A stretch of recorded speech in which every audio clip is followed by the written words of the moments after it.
ये molecular mass का formula आ गया। तो ये दो फार्मूले हैं जिनसे आप एटॉमिक मास और मॉलिक्यूलर मास निकाल सकते हैं। ठीक है, नोट कर लीजिए। और यहां से आपका एटॉम एंड एटॉमिक मास और एएमयू खत्म हुआ। अब हमारा टॉपिक आएगा नेक्स्ट, मोल कॉन्सेप्ट। देखिए मोल क्या है? मोल एक यूनिट है जो किसी भी केमिकल सब्सटेंस को मेजर करने के लिए ट्रेंड में लाते हैं। जैसे अगर मैं कहूं कि 12, तो 12 को हम क्या बोलते हैं? 1 डजन। तो एक दर्जन में कितने केले होते हैं? 12 या केले या कुछ भी हो सकता है। तो 12 ये एक यूनिट, मतलब एक बड़े नंबर को एक छोटी सी क्वांटिटी में मेजर करने के लिए हमने क्या किया? एक यूनिट ली, दैट इज डजन। इसी तरह से हमारा मोल भी होगा। मोल क्या है? एक बहुत ही बड़ी नंबर को एक छोटे नंबर में रिप्रेजेंट करने की एक यूनिट है। यानी कि किसी केमिकल के बहुत सारे पार्टिकल हैं या बहुत सारा मास है, तो उसको एक छोटे से नंबर में समराइज करें तो उसके लिए हमें मोल की जरूरत पड़ती है। इसको हम मोल को पाइल मींस ढेर, इससे भी रिप्रेजेंट करते हैं। इसको सबसे पहले मोल टर्म को ओस्टवाल्ड ने दिया था। पाइल या हीप बोल सकते हैं, कुछ भी बोल सकते हैं। ठीक है, तो ये इस वर्ड से मिलकर बना है मोल। तो इसका मतलब ही होता है कि किसी बड़े समूह का ग्रुप ऑफ, मतलब दैट पार्टिकल्स। ठीक, तो यहां पर अगर हम बात करें कि एक मोल इज इक्वल टू क्या होगा, तो यहां पर एक mole is equal to, Avogadro number जानते हैं 6.022 × 10⁻23 पार्टिकल्स। यानी कि अगर किसी केमिकल में इतने पार्टिकल्स हैं तो उनको इतने नंबर्स को लिखने के बजाय हम उसको क्या लिख सकते हैं? 1 मोल लिख सकते हैं। ये ज्यादा बेटर रहेगा 1 मोल लिखना बजाय इतने पार्टिकल्स लिखने के। तो वही 1 मोल इज इक्वल टू क्या होगा? 6.022 × 10⁻23 पार्टिकल, यानी कि हम ये कह सकते हैं Na। ठीक, तो यहां से आपका आ जाएगा 1 मोल इज इक्वल टू क्या होता है? एवोगाड्रो नंबर के बराबर होता है। या फिर हम किसी भी मॉलिक्यूलर मास के बराबर लिख सकते हैं, ग्राम मॉलिक्यूलर मास या ग्राम एटॉमिक मास के बराबर भी हम मोल को रिप्रेजेंट करते हैं। आगे हम लोग इससे रिलेटेड कई फार्मूले यूज करेंगे। तो ये 1 मोल इज इक्वल टू होता है, 1 mole is equal to Avogadro number is equal to gram molecular mass is equal to gram atomic mass. Mass के टर्म में अगर आपको बात करनी है तो मोल इज इक्वल टू होगा मॉलिक्यूलर मास या एटॉमिक मास। पार्टिकल के टर्म में बात करनी है तो मोल इज इक्वल टू होगा नंबर ऑफ पार्टिकल, यानी कि एवोगाड्रो नंबर। ठीक है, तो ये 1 मोल इज इक्वल टू आ जाएगा। ठीक, इसके 3 फार्मूले होते हैं। इन तीनों फार्मूले के बारे में बात करेंगे, इसके बाद फिर न्यूमेरिकल्स करते हैं मोल्स के।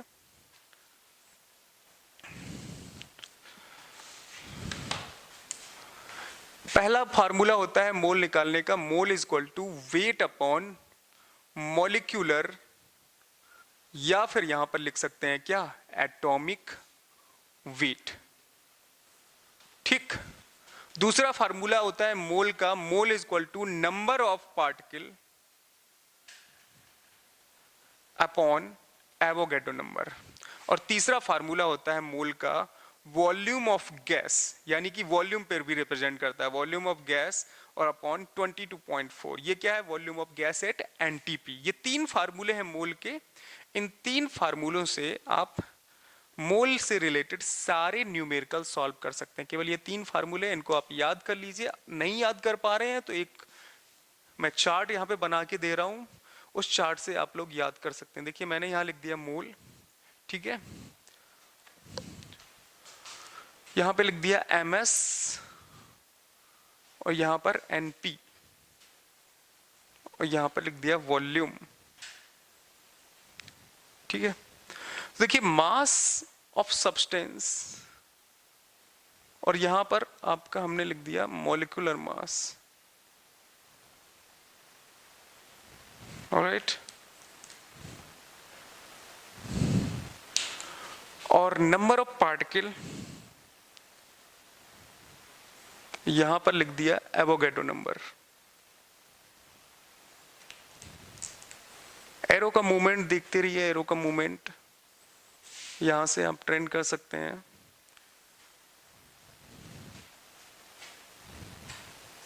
ठीक, और ये बना दिया मोल और यहां पर 22.4 और इसको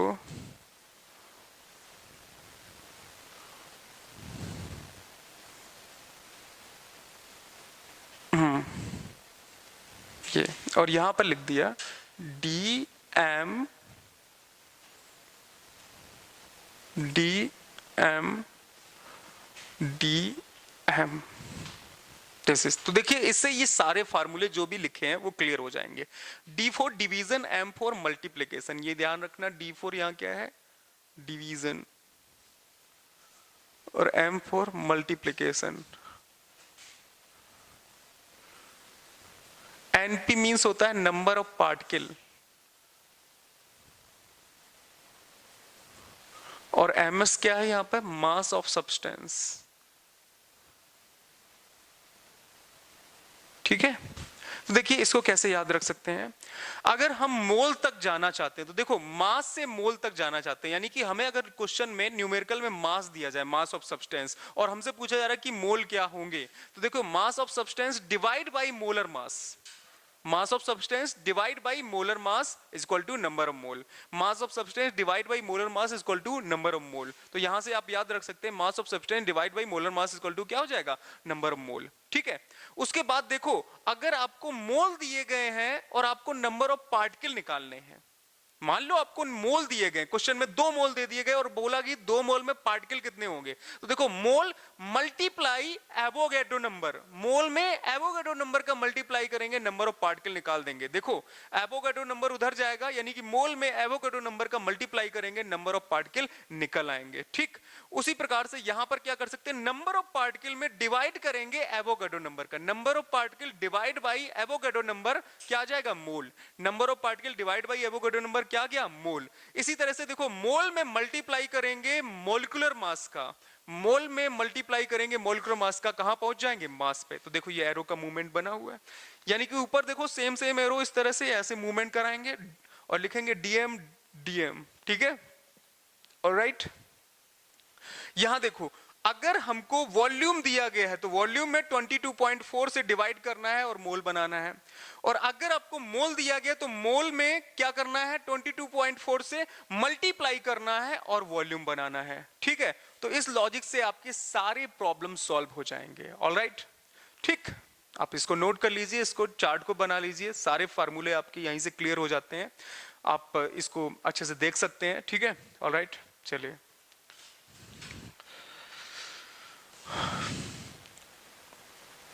तो अब कुछ इसके न्यूमेरिकल करते हैं मोल कॉन्सेप्ट के।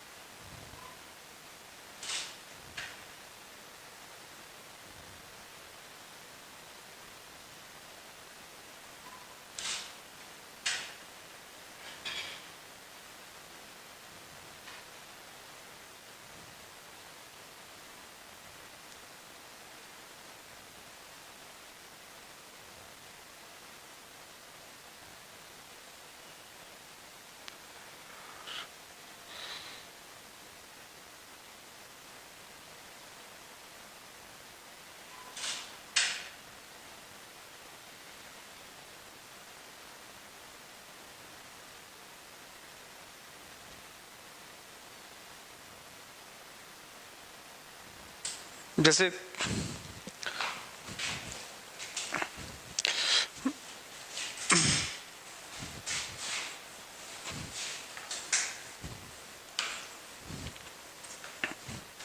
कुछ क्वेश्चंस हैं, जैसे कहते हैं calculate the number of mass of, यहां पे हमें निकालना है calculate the mass of following. 2 मोल दिए हैं आपको NaCl के, उसके बाद दूसरे में क्वेश्चन में आपको दे रहा है 1.4 मोल H2O,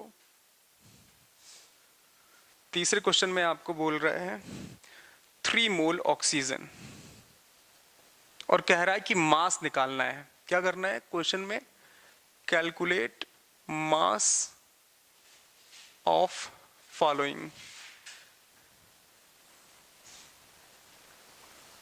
ठीक, मास निकालना है। तो देखिए मास वाला फार्मूला हमारा क्या था, mole is equal to mass upon molar mass, ये फार्मूला था मोल का। तो यहां पर देखिए मोल दिए गए हैं आपको, मोलर मास NaCl का निकाल लेंगे, क्या होगा अगर फार्मूला लगाएं, mole is equal to mass upon molar mass. तो देखिए यहां से आपका हम मास इज इक्वल टू क्या लिख सकते हैं, मोल इनटू मोलर मास लिख सकते हैं। और मोल आपको दिए हैं 2, मोलर मास NaCl का कितना होगा, देख लीजिए NaCl का मोलर मास कितना होगा। Na का कितना एटॉमिक मास होता है 23, क्लोरीन का एटॉमिक मास 35.5। मोलर मास क्या होता है, एटॉमिक मास का एडिशन।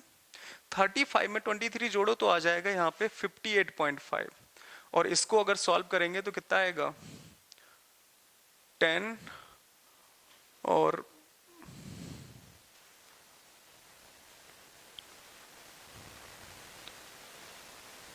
117 आ जाता है।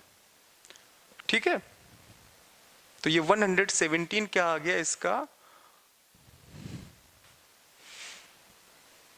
मास, 117 ग्राम, यही आंसर हो गया। बस यही तो देखिए, मास इज इक्वल टू क्या है, मोल 2 दिए हैं और मोलर मास 58.5, तो 117 ग्राम आ गया।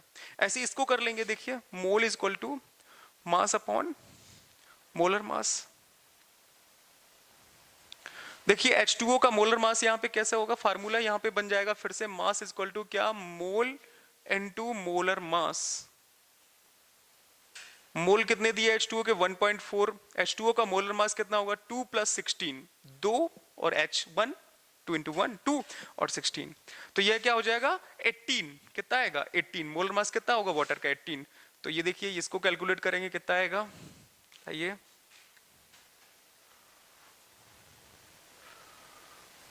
25.2 ग्राम। ठीक है, इसके बाद तीसरा देखिए, इसको अगर हम करें same, mole is equal to mass upon molar mass, और यहां से मास इज इक्वल टू क्या हो जाएगा, मोल इनटू मोलर मास। मोल दिए हैं 3, ऑक्सीजन का मोलर मास कितना होगा, ऑक्सीजन का होता है 16, 2 हो जाएंगे क्या हो जाएगा 32, तो 3 × 32 कितना आ जाएगा 96 ग्राम। ठीक, तो ये आपके मास से रिलेटेड सारे फार्मूले से आप कर सकते हैं। ठीक है, नोट कर लीजिए इसको। तो यहां पर हमने मोल का पहला फार्मूला अप्लाई किया है, mole is equal to mass upon molar mass. अगले कुछ क्वेश्चंस करेंगे mole is equal to number of atom upon Avogadro number वाले फार्मूले से, और उसके बाद वॉल्यूम वाले फार्मूले से, और उसके बाद आप एक्सरसाइज वगैरह करिएगा मोल से रिलेटेड।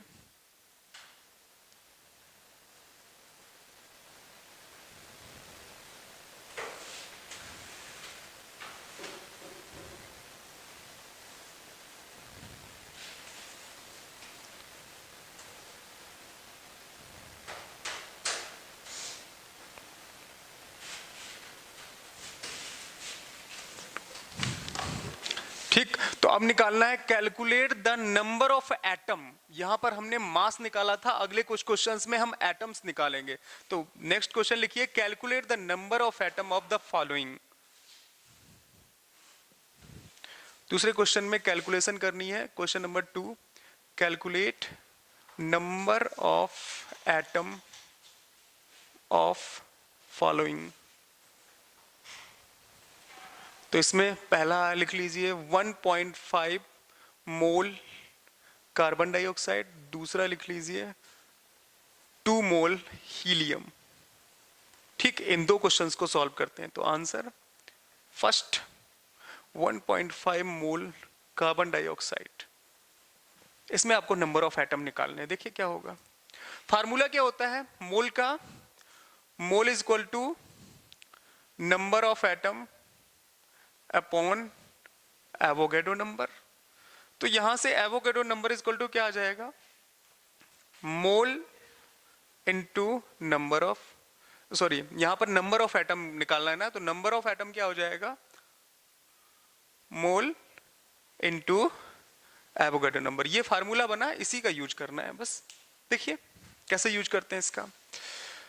नंबर ऑफ एटम निकालना है, मोल दिए गए हैं 1.5, Avogadro number 6 into 10 to power 23, और ये कितना हो जाएगा 9 इंटू 10 टू पावर 23। मैंने 6.022 नहीं रखा, आप उसको भी रख सकते हैं 6.022। तो ये नंबर ऑफ एटम आ गए। बी देखिए दे रहा है 2 मोल हीलियम, नंबर ऑफ एटम निकालने हैं, 2 इंटू क्या हो जाएगा 6 इंटू 10 टू पावर 23 मोल, और इंटू एवोगाड्रो नंबर, तो कितना हो गया 12 इंटू 10 टू पावर 23, ये नंबर ऑफ एटम आ गए, बस खत्म। तो मोल कॉन्सेप्ट से रिलेटेड न्यूमेरिकल्स बहुत ही इजी है, आई थिंक आप कर सकते हैं इनको, will not waste much time. आज हमें ये चैप्टर खुद पूरा खत्म करना है, ठीक है। इसके अलावा बाकी कोई अगर न्यूमेरिकल्स वगैरह आपको करना है या पूछना है तो आप कमेंट सेक्शन पर उस न्यूमेरिकल को डाल सकते हैं, हम लोग उसको कर लेंगे। We have lack of time so that मतलब हम इसको आज ही चैप्टर को वाइंड अप करना चाहते हैं। तो इसके अलावा 2-3 टॉपिक बचे हैं, एक empirical formula, limiting reagent, stoichiometric coefficient, और इसके अलावा लास्ट में कंसंट्रेशन टर्म के बारे में भी हम लोग बात करने वाले हैं, तो वो सब चीज़ें भी हम लोगों को यहाँ पे पढ़नी पड़ेंगी, ठीक है। नेक्स्ट देखिए, अगर हम नेक्स्ट न्यूमेरिकल्स की बात करें जो वॉल्यूम के ऊपर हैं,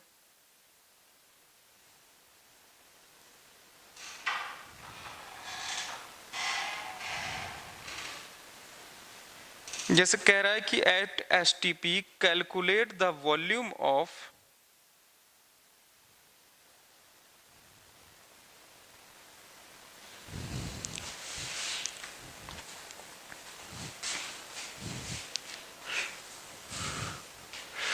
अगर वॉल्यूम दिया जा रहा है तो मोल्स निकालने हैं, या वॉल्यूम दिया जा रहा है, मान लो तीसरा क्वेश्चन है calculate the volume of following. तो पहला है 11.2 लीटर कार्बन डाइऑक्साइड गैस, और दूसरा हमने ले लिया 18 लीटर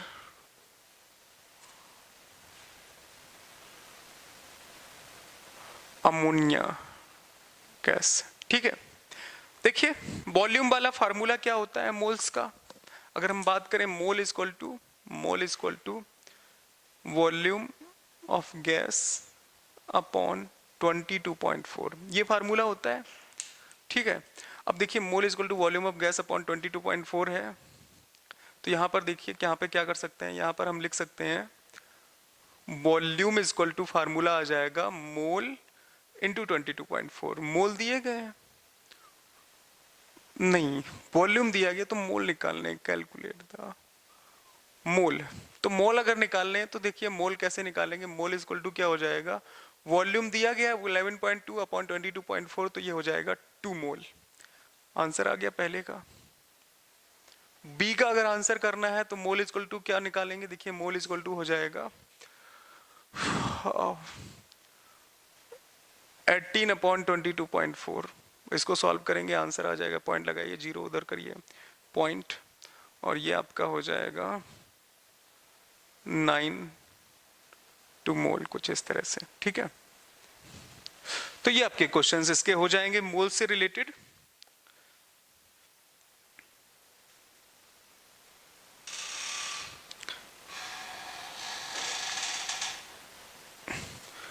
इसके बाद हम लोग बात करेंगे percentage composition and chemical formula की। अगर हमको परसेंटेज दिया जाता है किसी भी चीज का तो हम कैसे केमिकल फार्मूला बना सकते हैं, या मास परसेंटेज निकालने के लिए कौन सा फार्मूला अप्लाई करते हैं। तो हेडिंग पड़ेगी percentage composition and chemical formula, तो हेडिंग डालेंगे परसेंटेज कंपोजिशन। परसेंट कंपोजिशन, तो देखिए इसके लिए फार्मूला क्या बनेगा, अगर हमें मास परसेंटाइल निकालना है किसी भी एलिमेंट का, मास परसेंट, किसी भी प्रॉपर एलिमेंट का मास परसेंट निकालना है, तो हम क्या करेंगे, मास ऑफ एलिमेंट,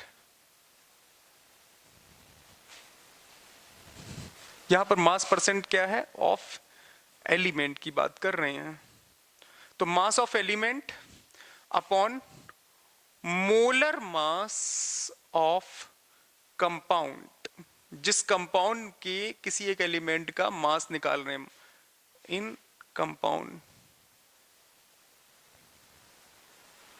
इनटू 100, ये फार्मूला यूज करते हैं। ठीक, जैसे एक न्यूमेरिकल सॉल्व करते हैं, कह रहा है कि calculate the percentage of carbon in CH4। Question पहला कह रहा है calculate the percentage of carbon in CH4।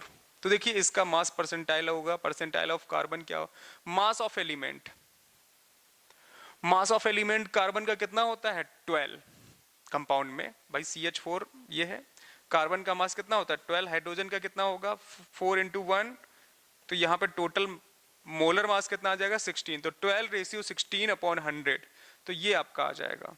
तो देखिए इसको सॉल्व कर लीजिए,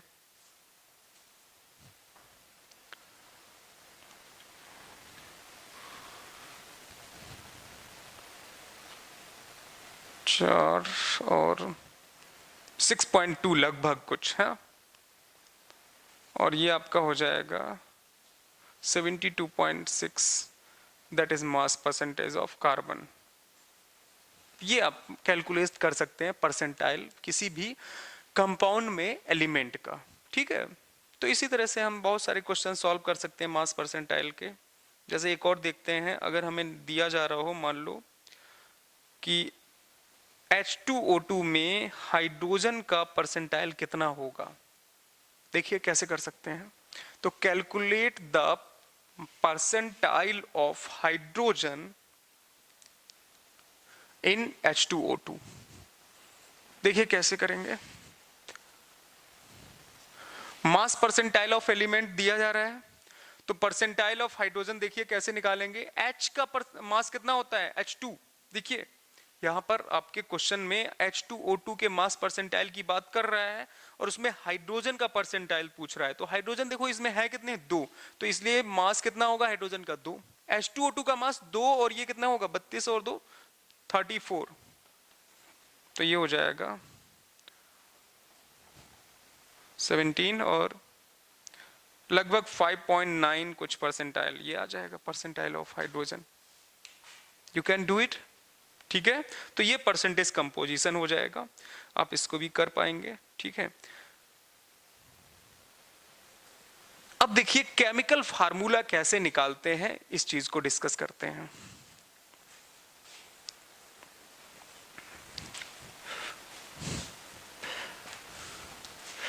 किसी चीज का केमिकल फार्मूला अगर हमें निकालना है तो उसको हम कैसे कैसे रिप्रेजेंट करते हैं, पहले तो ये समझेंगे। केमिकल फार्मूला को रिप्रेजेंट करने के 3 मेथड होते हैं। एक होता है empirical formula,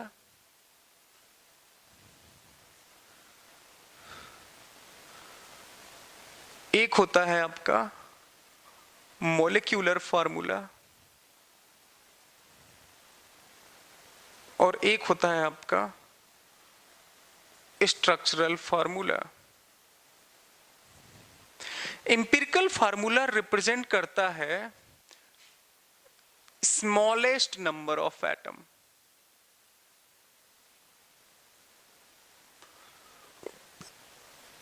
molecular formula represent करता है टोटल नंबर ऑफ एटम, और स्ट्रक्चरल फार्मूला रिप्रेजेंट करता है अरेंजमेंट ऑफ एटम की अरेंज कहां कहां किए गए, किस तरह से, arrangement of atom.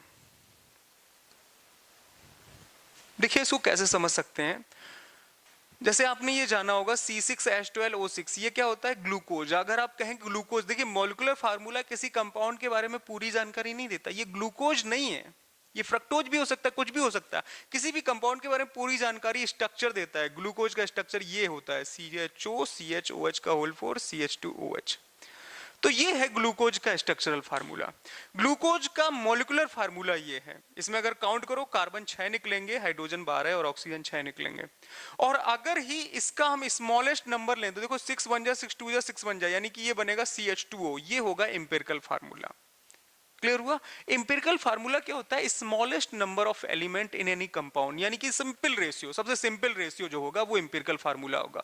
Molecular formula क्या होगा?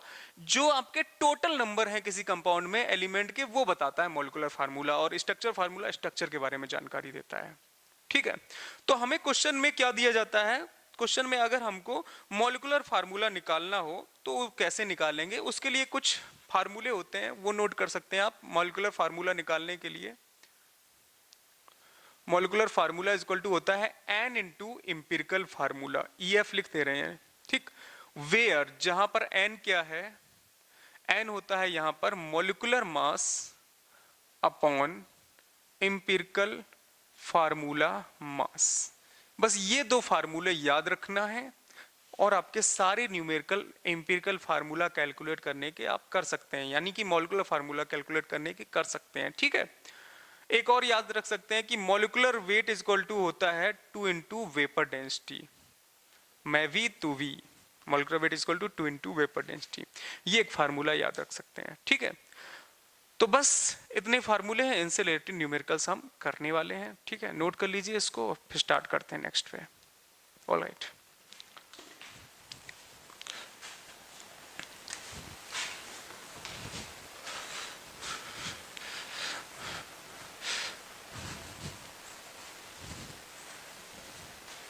देखिए जैसे एक क्वेश्चन दिया गया है आपकी बुकलेट में,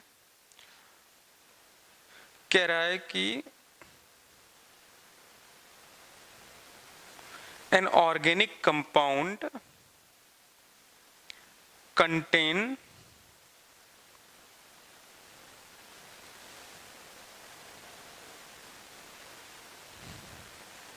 कॉपर दिया गया है 25.46%, सल्फर दिया है 12.82%, ऑक्सीजन दिया है 25.65% और H2O दिया गया है 36.07%। और कह रहा है कि हमें मॉलिक्यूलर फार्मूला निकालना है और कंपाउंड का मॉलिक्यूलर मास भी दिया गया है। मॉलिक्यूलर मास दिया गया है कंपाउंड का, कितना है? 249.5। और कह रहा है हमको क्या? कि हमको ये निकालना है मॉलिक्यूलर फार्मूला।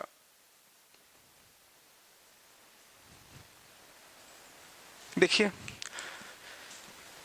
सारा इस टेबल का खेल है। अगर हम यहाँ पर एक टेबल बनाएं और उस टेबल से ही आप यहाँ पर सारी चीजें सीख सकते हैं। देखिए टेबल अगर हम बनाएं तो यहाँ पर एक टेबल में एक कॉलम बनाएंगे एलिमेंट का, यहाँ पे लिखेंगे परसेंटाइल, यहाँ पे लिखेंगे उसका एटॉमिक मास एलिमेंट का, यहाँ पे लिखेंगे मोल रेशियो।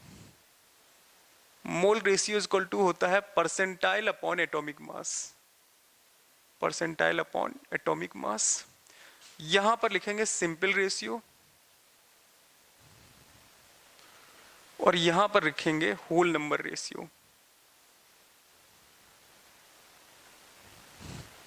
बस ये एक टेबल अगर आपको बनाना आ गया, आप आराम से कर सकते हैं सारे क्वेश्चन इसी टाइप के। ठीक है, देखिए एलिमेंट दिया है कॉपर, सल्फर, ऑक्सीजन, वाटर।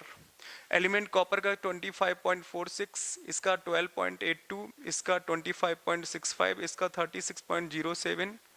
ठीक है, एटॉमिक मास कॉपर का कितना होता है? 63, सल्फर का कितना होता है? 32, ऑक्सीजन का 16, H2O का 18। ठीक है, मोल रेशियो अगर निकालें तो क्या होगा? परसेंटाइल अपॉन एटॉमिक मास, यानी कि 25.46 अपॉन 63, ये होगा 12.82 अपॉन 32 और ये होगा 25.62 अपॉन 16 और ये 36.07 अपॉन 18। इनको सॉल्व करेंगे और देखिए सॉल्व करके क्या आ रही है वैल्यू। सॉल्व करिए इनको।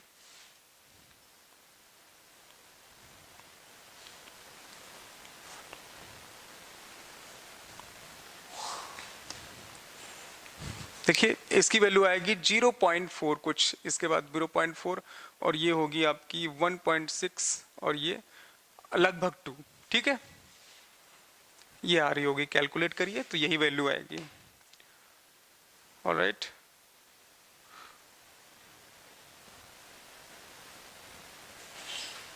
सिंपल रेशियो कैसे निकालेंगे? अब देखिए सिंपल रेशियो निकालने के लिए क्या होता है, जो सबसे छोटा नंबर है उसका सभी से डिवीजन करते हैं। तो 0.4 डिवाइड बाई 0.4 क्या आएगा? 1। 0.4 डिवाइड बाई 0.4 क्या आएगा? 1। 1.6 डिवाइड बाई 0.4 क्या आएगा? 4। और 2 डिवाइड बाई 0.4 क्या आएगा? 5। और यही आपका होल नंबर रेशियो हो गया। तो देखिए बन गया आपका कंपाउंड। क्या होगा?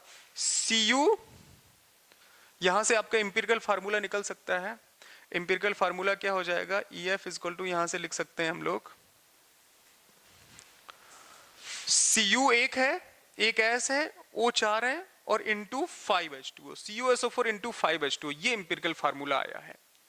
ठीक, तो अब देखिए यहां से मॉलिक्यूलर फार्मूला निकाल सकते हैं। मॉलिक्यूलर फार्मूला इक्वल टू होगा N इंटू इंपिरिकल फार्मूला।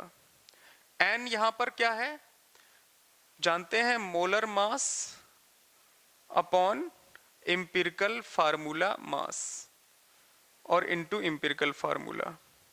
तो देखिए मोलर मास 249.5 और I think empirical formula mass जब इसका निकालेंगे, Cu का 63, सल्फर का 32, ऑक्सीजन का 64 रखेंगे और इसका 18, 5 से कितना आएगा?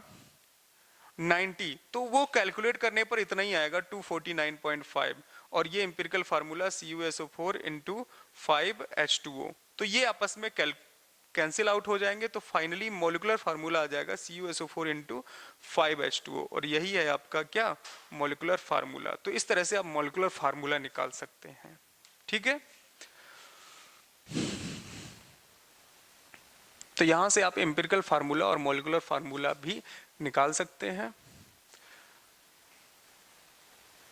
तो इस तरह से लगभग पहले चैप्टर की सारी बेसिक कॉन्सेप्ट की चीजें खत्म हो चुकी हैं। एक टॉपिक लिमिटिंग रीजन, स्टियोमेट्रिक कोफिशिएंट से रिलेटेड और कंसंट्रेशन यानी कि नॉर्मलिटी, मोलरिटी, ये सब क्या होती हैं, उनसे रिलेटेड एक टॉपिक और बचा हुआ है जिसको हम नेक्स्ट टर्न पे करेंगे। तो आज के लिए आज की क्लास को यहीं पे वाइंड अप करते हैं और पढ़ते रहिए, देखते रहिए। Thank you.